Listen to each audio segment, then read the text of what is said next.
देश विदेश की बड़ी खबरें स्पीड 50 में। बरेली हिंसा में पुलिस का बड़ा एक्शन, मौलाना तौकीर रजा को किया अरेस्ट, हिंसा भड़काने का आरोप। बरेली में हिंसा करने वालों को सीएम योगी आदित्यनाथ की कड़ी चेतावनी, कहा मौलाना भूल गया था किसका शासन है, उपद्रवियों को 7 पीढ़ियां याद आएंगी। सीएम योगी बोले ऐसा सबक सिखाएंगे, आने वाली पीढ़ी दंगा भूल जाएंगी, जो जिस प्रकार की भाषा से समझेगा उसे वैसे ही समझाएंगे। सीएम योगी बोले उपद्रवियों की डेंटिंग पेंटिंग जरूरी, इससे उपद्रवियों की बुरी आदतों को ठीक किया जा सकता है। सीएम योगी ने नाम लिए बिना सपा पर निशाना साधा, कहा पहले ही सरकारों में दंगाइयों का सीएम आवास में सम्मान होता था, हमारी सरकार ने दंगाइयों को उनकी ही भाषा में समझाया। बरेली हिंसा में पुलिस की जांच तेज, सूत्रों के मुताबिक 5 दिन से चल रही थी हिंसा की प्लानिंग, उपद्रवियों और साजिश में शामिल लोगों के खिलाफ एनएसए के तहत होगी कार्रवाई। लखनऊ में आई लव मोहम्मद के जवाब में आई लव योगी आदित्यनाथ और आई लव बुलडोजर के पोस्टर लगे, बीजेपी युवा मोर्चा ने शहर में लगवाए पोस्टर। ओडिशा को पीएम मोदी की 1700 करोड़ की परियोजनाओं की सौगात, झारसुगुड़ा में बीएसएनएल के स्वदेशी 4G स्टैक का किया उद्घाटन। झारसुगुड़ा में पीएम मोदी ने रैली को भी संबोधित किया, बोले डबल इंजन सरकार में ओडिशा के विकास की रफ्तार बढ़ी, आज हर क्षेत्र में तेजी से विकास हो रहा।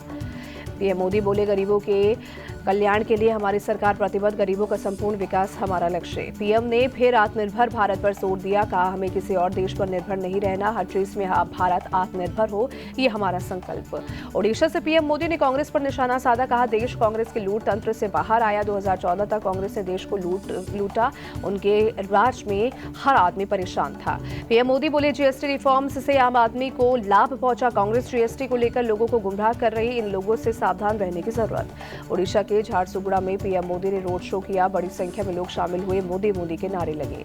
यूएन महासभा में शहबाज शरीफ के झूठ पर भारत का करारा जवाब, कहा ऑपरेशन सिंदूर में पाकिस्तान के कई एयरबेस हुए तबाह, सेना ने कई पाकिस्तानी आतंकियों को मार गिराया। भारत ने कहा शहबाज शरीफ ने यूएन में आतंकवाद का महिमा मंडन किया, ये उनकी विदेश नीति का केंद्र बिंदु, भारत की स्पष्ट नीति आतंकवाद के खिलाफ जीरो टॉलरेंस। यूएन में भारतीय राजनयिक पेटल गहलोत ने पाकिस्तान को बताया आतंकवाद का संरक्षक, कहा लादेन को पाक ने 10 साल तक पनाह दी, आतंकवाद को फैलाना उनकी परंपरा। पाकिस्तानी पीएम शहबाज शरीफ ने संयुक्त राष्ट्र महासभा में खोला था झूठ का पुलिंदा, ऑपरेशन सिंदूर का जिक्र करते हुए कहा मई में 4 दिन तक चले संघर्ष के दौरान 7 भारतीय विमान क्षतिग्रस्त हुए थे। शहबाज शरीफ ने अपने भाषण में राष्ट्रपति ट्रंप को शांति दूत बताते हुए उन्हें नोबेल पीस प्राइज के लिए नामित किया, कहा शांति के प्रति उनके प्रेम को देखते हुए कम से कम इतना तो किया ही जा सकता है। सीएम नीतीश को लेकर तेजस्वी के बयान पर बोले जेडीयू नेता राजीव रंजन, का उनसे परिवार तो संभल नहीं रहा, नीतीश एक व्यक्ति नहीं विचारधारा है, अगले सीएम भी वही होंगे। तेजस्वी यादव के बयान के बाद बहन रोने के बदले सुर, तेजस्वी के पक्ष में लिखा फेसबुक पोस्ट, कहा बिहार में इस बार सिर्फ और सिर्फ तेजस्वी के लिए ही बजेगी ताली। प्रियंका गांधी के बयान पर बिहार बीजेपी अध्यक्ष दिलीप जायसवाल बोले चुनाव के वक्त उन्हें बिहार की याद आई, दिल्ली पंजाब में बिहारियों को गाली दी जाती है तो वो ताली बजाते हैं। महिलाओं को लेकर प्रियंका गांधी के बयान पर डिप्टी सीएम विजय सिन्हा का पलटवार, कहा एनडीए सरकार ने हमेशा महिला सशक्तिकरण की वकालत की, कांग्रेस और आरजेडी सिर्फ बिहार को बर्बाद किया। राहुल प्रियंका को लेकर कैलाश विजयवर्गीय के बयान पर दिग्विजय सिंह बोले उनसे ऐसे बयान की उम्मीद नहीं थी, ये निंदनीय है, भाई बहन का गले लगाना कैसे सनातन धर्म के खिलाफ। सीएम रेखा गुप्ता ने नई दिल्ली के राजपुताना राइफल्स गेट पर नए फुटओवर ब्रिज का शिलान्यास किया, मंत्री परवेश वर्मा और बीजेपी सांसद बांसुरी स्वराज भी रही मौजूद। लद्दाख के सामाजिक कार्यकर्ता सोनम वांगचुक को जोधपुर सेंट्रल जेल लाया गया, हाई सिक्योरिटी वार्ड में 24 घंटे सीसीटीवी कैमरे की निगरानी में रखे गए। सोनम वांगचुक पर भड़काऊ भाषण से हिंसा भड़काने का आरोप, लेह में छात्रों के हिंसक प्रदर्शन के बाद केंद्र सरकार ने कार्रवाई की।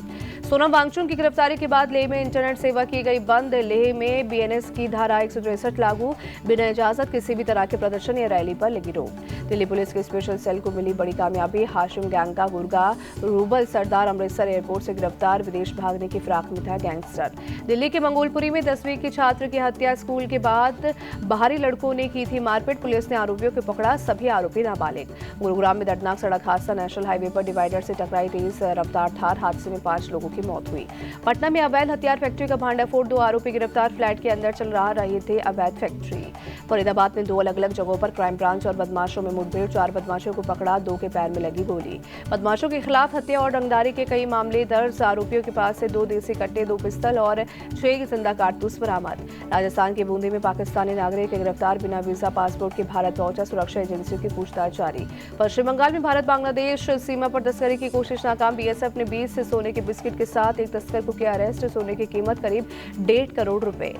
जम्मू कश्मीर के पुंछ में पौधारोपण अभियान, वन संरक्षण बल के जवानों ने लगाया पौधा, पर्यावरण बचाने का दिया संदेश। यूपी के गोंडा में इंजीनियरिंग कॉलेज में छात्राओं को जबरदस्त हंगामा, हाथों में डंडा लिए कैंपस में प्रदर्शन, सुरक्षा को लेकर छात्राओं का गुस्सा भड़का, कैंपस में ड्रोन उड़ता देख छात्राओं में दहशत। यूपी के बाराबंकी में रेप की कोशिश करने वाले आरोपी से पुलिस की मुठभेड़, आरोपी के पैर में लगी गोली, तमंचा और कारतूस भी बरामद। यूपी के कन्नौज में दिल दहला देने वाली घटना, तेज रफ्तार बाइक ने महिला को मारी जोरदार टक्कर, 20 फीट दूर जा गिरी महिला, घटना सीसीटीवी में कैद, या घायल महिला का इलाज जारी। हैदराबाद में भारी बारिश के बाद हिमायत सागर जलाशय के गेट खोले गए, चारदर घाट पुल के पास मूसा नदी उफान पर, आसपास के घरों में पानी भरा। कर्नाटक की कलबुर्गी में आज और कल सभी स्कूल बंद, भारी बारिश के मद्देनजर प्रशासन का फैसला। दिल्ली के झंडेवालान मंदिर में मां कात्यायनी की पूजा अर्चना हुई, बड़ी संख्या में श्रद्धालु शामिल हुए। तिरुपति पहुंचे अभिनेता अनुपम खेर, वेंकटेश्वर स्वामी मंदिर में की पूजा अर्चना। एशिया कप में भारत का विजयी अभियान जारी, सुपर 4 के आखिरी मैच में सुपर ओवर में श्रीलंका को हराया। श्रीलंका ने सुपर ओवर में 3 रनों का दिया लक्ष्य, भारत ने पहली गेंद पर हासिल की जीत। एशिया कप का फाइनल पहली बार भारत और पाकिस्तान के बीच होगा। रविवार को खिताबी मुकाबले में दोनों टीमें होंगी आमने सामने। भारतीय अंडर 19 टीम की धमाकेदार जीत, ऑस्ट्रेलिया अंडर 19 को तीसरे वनडे में 167 रनों से हराया। टीम इंडिया ने 3-0 से जीती सीरीज। वेस्टइंडीज के खिलाफ साई सुदर्शन को मिली टीम इंडिया में जगह। इरफान पठान बोले, सुदर्शन ने अपनी बैटिंग से सबको इंप्रेस किया, मौके मिले तो लंबे वक्त तक खेलेंगे cricket. Celebrity brand valuation report 2024 जारी, विराट कोहली 250 करोड़ रुपए की ब्रांड वैल्यू के साथ नंबर 1 पर।